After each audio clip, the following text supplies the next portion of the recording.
Assalamualaikum warahmatullahi wabarakatuh. Perkenalkan, nama saya Azka Marsha Fadila dari kelas 2C. Di sini saya akan mereview materi pertemuan pertama yang diberikan oleh Profesor Haji Heni Nuraini SHMH dan asisten dosennya yaitu Dr. M. Rendi Aryadayandi SHMH pada mata kuliah Hukum Pidana. Hukum pidana atau strafrecht merupakan hukum publik, yaitu mengatur hukum antara individu atau perseorangan dengan negara. Nah, hukum pidana dibagi menjadi dua, yaitu hukum pidana formal dan hukum pidana material. Hukum pidana formal yaitu salah satu cabang dari hukum pidana yang merupakan hak negara untuk menerapkan sanksi bagi pelanggar hukum pidana material. Contohnya, KUHP dan Undang-Undang Nomor 8 Tahun 1981. Lalu, hukum pidana material itu adalah salah satu cabang dari hukum pidana yang berisi larangan dan keharusan bagi mereka yang melanggarnya dikenakan sanksi, yang sanksinya lebih tajam daripada ilmu hukum lainnya. Nah, hukum pidana material terbagi menjadi dua, yaitu hukum pidana material khusus dan hukum pidana material umum. Apabila umum diatur melalui KUHP, di dalam KUHP dan Undang-Undang Nomor 1 Tahun 1946, dan apabila khusus itu tersebar di luar KUHP. Nah, disebut khusus karena peraturannya yang mengatur ketentuan yang khusus atau berkategori.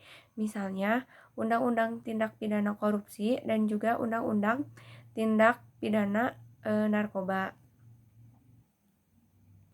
Nah, menurut Profesor Mulyatno, hukum pidana material terdiri dari tiga, yaitu 1. Perbuatan pidana atau criminal act, 2. Pertanggungjawaban pidana atau criminal responsibility, yang ketiga ada sanksi pidana atau criminal procedure, yang dimana perbuatan menyangkut asas legalitas, sedangkan pertanggungjawaban yang berhubungan dengan orang berhubungan dengan asas kesalahan.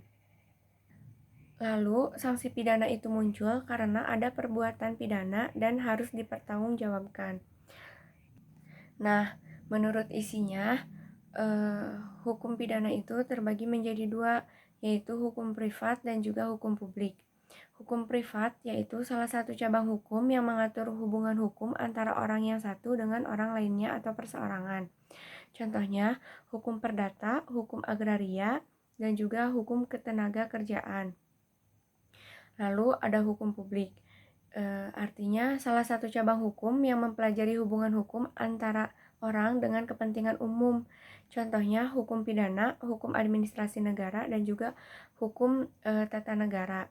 Fungsi hukum pidana terbagi menjadi dua, yaitu fungsi umum dan juga fungsi khusus. Fungsi umum yaitu mengatur hidup masyarakat atau menyelenggarakan tata dalam masyarakat. Yang kedua, fungsi khusus yaitu melindungi kepentingan hukum terhadap perbuatan yang memperkosanya dengan memberikan sanksi yang sifatnya lebih tajam dibandingkan dengan sanksi dari cabang hukum yang lainnya atau preventif pencegahan. Mungkin cukup sekian review dari saya. Kurang dan lebihnya mohon dimaafkan. Wabillahi taufiq wal hidayah. Wassalamualaikum warahmatullahi wabarakatuh.